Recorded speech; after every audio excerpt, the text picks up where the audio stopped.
Our worst nightmares have been confirmed. The full text of the TPP has finally been revealed. As Marco Rubio proudly flaunts his deciding vote to make the TPP a reality.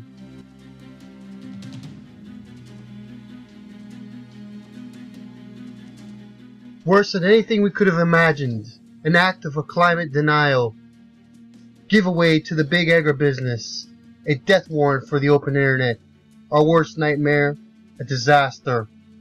An expert analysis of the long-shrouded, newly publicized Trans-Pacific Partnership final text continued to roll out, and the consensus formed around one fundamental assessment of the 12-nation pact is worse than we thought. From leaks we know quite a bit about the agreement, but in chapter after chapter, the final text is worse than we expected, with the demands of 500 official U.S. trade advisors representing corporate interests satisfied to the detriment of the public interests. In fact, public citizen charged the TPP rollbacks passed public interest reforms to the U.S. trade model demanded by the hundreds of official U.S. corporate trade advisors who had a hand in the negotiations while citizens were left in the dark. On issues ranging from climate change to food safety, from open internet to access to medicines, the TPP is a disaster. Now that we've seen the full text, it turns out the job-killing TPP is worse than anything we could have imagined. This agreement would push down wages, flood our nation with unsafe, radiated, imported food, raise the price of life-saving medicine, all the while trading with countries where gays and single mothers can be stoned to death. Act of climate denial. Major climate action groups were quick to point out that the text was notably as much for what it didn't say as for what it did. The TPP is an act of climate denial. While the text is full of handouts to the fossil fuel industry, it doesn't mention the words climate change once. What it does do, however, is give fossil fuel companies the extraordinary ability to sue local governments that try to keep fossil fuels in the ground. If a province puts in a moratorium on fracking, corporations can sue. If a community tries to stop a coal mine, corporations can overrule them. The agreement is designed to protect free trade in dirty energy products. The Trans-Pacific Partnership fails President Obama's pledge to make the TPP an environmentally sound trade agreement. International observers were no less critical. It looks like the U.S. trade officials have been greenwashing the agreement. The environment chapter confirms some of the worst nightmares of environmental groups and climate activists. The agreement has poor coverage of environmental issues, weak enforcement mechanisms. There is only limited coverage of the biodiversity, conservation, marine capture fisheries, and trade and environmental services. They're also attacking sensible food safety rules, putting on ban of where the food products come from, limiting origins. With its provisions that tie hands of food inspectors at international borders and give more power to biotech firms, the TPP is a giveaway to big agribusiness and food companies. Such corporate entities, she said, want to use trade deals like the TPP to attack sensible food safety rules and weaken the inspection of imported foods. Also to block efforts to strengthen U.S. food safety standards. Last month, the Center for Food Safety outlined the top 5 reasons eaters should be worried about Obama's new trade deal. At the top of the list was the TPP's ability to undermine efforts to label GMO foods.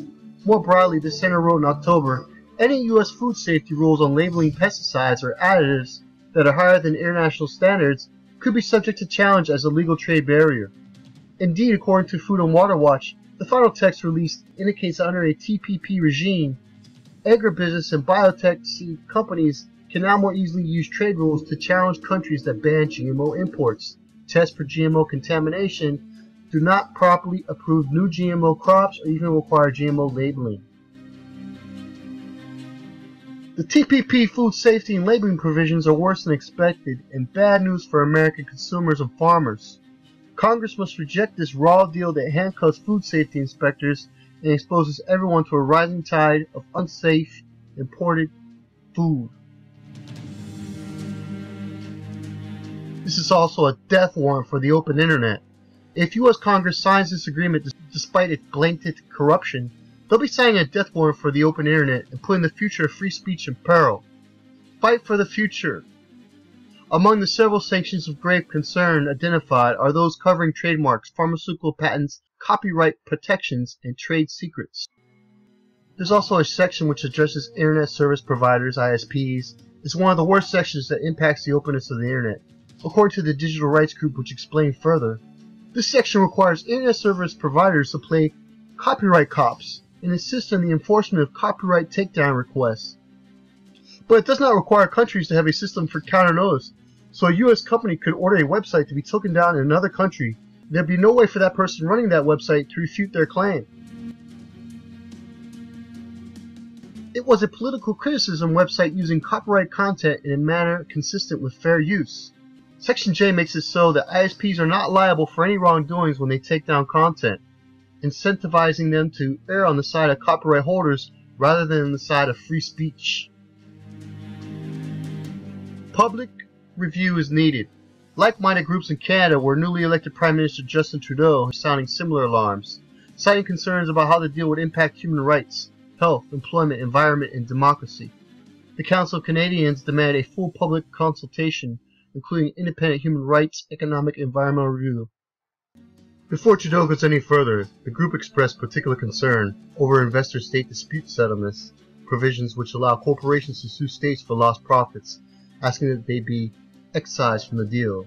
Trudeau is under a lot of pressure to adopt this deal as soon as possible, with calls already coming in from US President Barack Obama and Japanese President Shinzo Abe, who would love to give you his Fukushima food. But a thorough public review is needed before he can establish whether the TPP is truly in Canada's interests, or anyone else for that matter. You can read the full text